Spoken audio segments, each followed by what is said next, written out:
नमस्ते।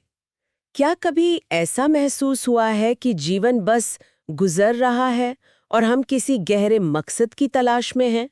एक ऐसा मकसद जो हमें हर सुबह बिस्तर से उठने की प्रेरणा दे। बिल्कुल। आज हम एक ऐसी ही किताब की गहराई में उतरेंगे जो लंबे, खुशहाल और उद्देश्यपूर्ण जीवन के जापानी रहस्य को उजागर करने का दावा करती है। हाँ, किताब का नाम है Ikigai, the Japanese secret to a long and happy life, हाँ। और इसे हेक्टर गार्सिया और फ्रांसेस्क मिरालस ने लिखा है। तो आज हम इस किताब की आत्मा को समझने की कोशिश करेंगे, खासकर इसके पहले अध्याय को। बिल्कुल। और ये किताब कोई बहुत मोटी ताजी किताब नहीं है। लगभग 200 पन्नों की होगी, जिसमें एक प्रस्तावना है, 9 अध्याय हैं और एक उपसंहार। पर इसका हर पन्ना किसी न किसी गहरे विचार से भरा हुआ है। और यहीं से इस किताब का सबसे जरूरी शब्द निकलता है, इकिगाई। ये शब्द सुनने में ही बड़ा रहस्यमयी लगता है। इसका असल मतलब क्या है? हाँ, ये सिर्फ एक शब्द नहीं है, ये अपने आप में एक पूरा फलसफा है। किताब के हिसाब से इसका एक मोटा मोटा अनुवाद है हमेशा व्यस्त रहने की खुशी, पर ये उससे कहीं ज्यादा गहरा है। ज्यादा गहरा कैसे? देखिए, जापानी भाषा में इकी का मतलब है जीवन और गाई का मतलब है मूल्य या सार्थकता। तो इकिगाई का मतलब हुआ आपके जीवन का मूल्य, या कह सकते हैं आपके होने का कारण। आपके होने का कारण, ये तो बहुत बड़ी बात है। तो क्या किताब इसे और आसान तरीके से समझाती है? हाँ बिल्कुल। इसे समझने का सबसे अच्छा तरीका वो 4 सर्कल वाली तस्वीर है। सोचिए 4 वृत्त हैं जो एक दूसरे को काटते हैं। पहला वृत्त है वो काम जिसे आप प्यार करते हैं। ठीक है, पहला जिसे मैं प्यार करती हूँ। दूसरा है वो काम जिसमें आप माहिर हैं। तीसरा वो काम जिसकी दुनिया को जरूरत है। और चौथा वो काम जिसके लिए आपको पैसे मिल सकते हैं। अच्छा, तो जहाँ ये चारों वृत्त एक दूसरे से मिलते हैं, वो जो छोटा सा हिस्सा बीच में बनता है, वही आपकी इकिगाई है। मतलब ये सिर्फ आपका शौक या आपका पेशा नहीं है, बल्कि इन सब का एक संगम है। एग्जैक्टली, बिल्कुल।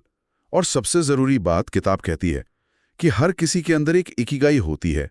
हमें उसे बनाना नहीं है, बस उसे खोजना है, धैर्य के साथ। तो ये सिर्फ एक थ्योरी नहीं है। लेखक हमें असल में एक ऐसी जगह ले जाते हैं जहां लोग अपनी इकिगाई के साथ जी रहे हैं। मैं ब्लू जोन्स की बात कर रही हूँ। ये क्या है? ब्लू जोन्स ये दुनिया के वो 5 इलाके हैं जहां के लोग असाधारण रूप से लंबा और स्वस्थ जीवन जीते हैं। और इस लिस्ट में सबसे ऊपर है जापान का ओकिनावा द्वीप, जिसे अमरों की भूमि भी कहा जाता है। और वहां के आंकड़े तो हैरान करने वाले हैं। किताब बताते हैं कि ओकिनावा के लोगों में कैंसर और हृदय रोग की दर दुनिया में सबसे कम है, और उनमें डिमेंशिया मतलब भूलने की बीमारी की दर भी वैश्विक औसत से बहुत नीचे है। तो सवाल ये है कि वे ऐसा क्या अलग कर रहे हैं? और यहीं पे हम किताब के पहले अध्याय में गोता लगाते हैं, हम्म। जिसका शीर्षक ही एक बड़ा दावा करता है। हम्म। इकिगाई, हम्म। बुढ़ापे में भी जवान बने रहने की कला। यह अध्याय हमें बताता है कि उनकी लंबी उम्र का राज सिर्फ खान पान में नहीं, बल्कि उनकी जीवन शैली और उनकी सोच में छिपा है। और इसमें सबसे पहली और चौंकाने वाली बात जो मुझे लगी, वो ये है कि जापानी भाषा में रिटायरमेंट के लिए ऐसा कोई शब्द ही नहीं है। ऐसा शब्द जिसका मतलब हो हमेशा के लिए काम छोड़ देना। ये एक बहुत बड़ा मानसिक बदलाव है। हमारे समाज में तो रिटायरमेंट एक मंजिल की तरह है, जिसके बाद जीवन का एक्टिव हिस्सा खत्म हो जाता है। लेकिन ओकिनावा में लोग वो काम करते रहते हैं जिससे उन्हें प्यार है, जब तक उनका शरीर इजाजत देता है। उनका काम ही उनकी इकिगाई है, तो उसे छोड़ने का तो सवाल ही नहीं उठता। ये सुनने में जितना प्रेरणादायक है, हम्म। उतना ही थका देने वाला भी लग सकता है। हम्म। मेरा मतलब है, क्या इसका कोई वैज्ञानिक आधार भी है, हम्म। या ये सिर्फ एक फलसफा है? कहीं ये हमेशा काम करते रहने का दबाव तो नहीं बनाता? बहुत सही सवाल है। और ये दबाव नहीं है, ये उद्देश्य है। बात किसी ऐसी नौकरी को घसीटने की नहीं है जिसे आप पसंद नहीं करते। बात उस काम को जारी रखने की है जो आपको जीवित महसूस कराता है, चाहे वो बागवानी हो या लकड़ी का काम, या फिर अपने समुदाय के बच्चों को कुछ सिखाना। एक एक्टिव दिमाग और उद्देश्यपूर्ण जीवन ये उम्र बढ़ने की प्रक्रिया को धीमा कर देता है। ठीक है, तो पहला राज है कभी रिटायर ना हो, हमेशा अपने उद्देश्य के साथ एक्टिव रहें। इसके बाद किताब एक और दिलचस्प नियम बताती है, हारा हाचीबू। ये क्या है? हरा हाचीबू ये एक कह सकते हैं 2500 साल पुरानी कन्फ्यूशियस कहावत है, जिसे ओकिनावा के लोग खाना खाने से पहले बोलते हैं। इसका सीधा सा मतलब है, अपना पेट सिर्फ 80% तक ही भरो। सिर्फ 80%? ये सुनने में तो बहुत आसान लगता है, पर क्या ये हमारे आज के समाज में मुमकिन है, जहां हर तरफ फूड ऐप्स हैं, जंक फूड है, all you can eat buffet हैं, वहां 80% पर रुक जाना तो एक साधना जैसा लगता है। बिल्कुल, ये एक साधना ही है, लेकिन इसके पीछे का जो विज्ञान है ना, वो बहुत गहरा है। जब हम जरूरत से ज्यादा खाते हैं तो हमारे शरीर को उसे पचाने के लिए बहुत ज्यादा ऊर्जा खर्च करनी पड़ती है। ये प्रक्रिया हमारे शरीर में सेल्यूलर ऑक्सीडेशन को तेज करती है। सेल्यूलर ऑक्सीडेशन, ये थोड़ा तकनीकी लग रहा है, इसे आसान भाषा में समझाएंगे? जरूर। इसे ऐसे समझिए जैसे लोहे पर जंग लगता है ना, जी। वही ऑक्सीडेशन की प्रक्रिया हमारे शरीर की कोशिकाओं के साथ भी होती है, बस बहुत धीमी गति से। ये एक प्राकृतिक प्रक्रिया है जो उम्र बढ़ने का कारण बनती है। अच्छा। तो जब हम कम खाते हैं तो हमारे पाचन तंत्र पर कम बोझ पड़ता है, जिससे ये ऑक्सीडेशन की प्रक्रिया धीमी हो जाती है।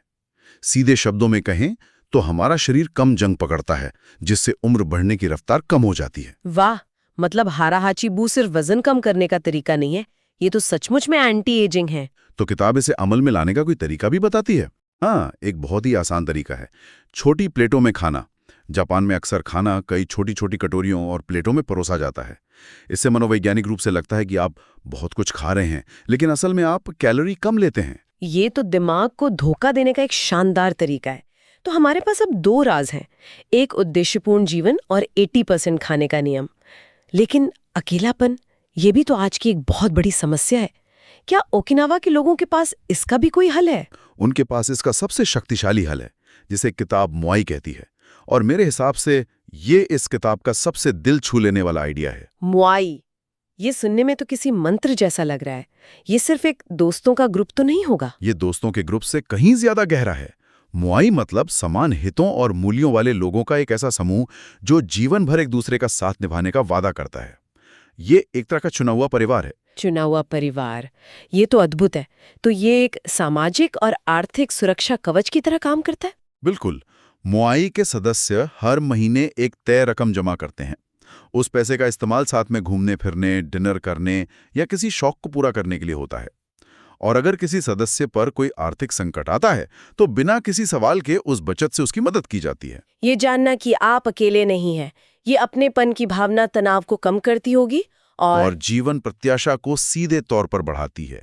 ये आज के दौर के लिए बहुत जरूरी सीख है। हम सोशल मीडिया पर हजारों दोस्तों से जुड़े हैं, लेकिन शायद ही किसी के पास एक असली मुआई हो। सही कहा। और यही 3 स्तंभ, इकिगाई, हारा-हाची-बू और मुआई, पहले अध्याय का सार हैं। ये हमें सिखाते हैं कि एक लंबा और खुशहाल जीवन सिर्फ जिम जाने या सलाद खाने से नहीं मिलता। ये उद्देश्य, संयम और समुदाय का एक संतुलित मिश्रण है। तो उद्देश्य, खान-पान और समुदाय, ये तो चैप्टर 1 की नींव हो गई। लेकिन आपने कहा था कि किताब में फ्लो और इकिगाई डाइट जैसे और भी अध्याय हैं। तो ये नींव उन बड़े विचारों से कैसे जुड़ती है? बहुत अच्छा सवाल है। असल में ये सभी विचार एक दूसरे से जुड़े हुए हैं। जैसे फ्लो की अवधारणा, जिसे अध्याय 4 में समझाया गया है।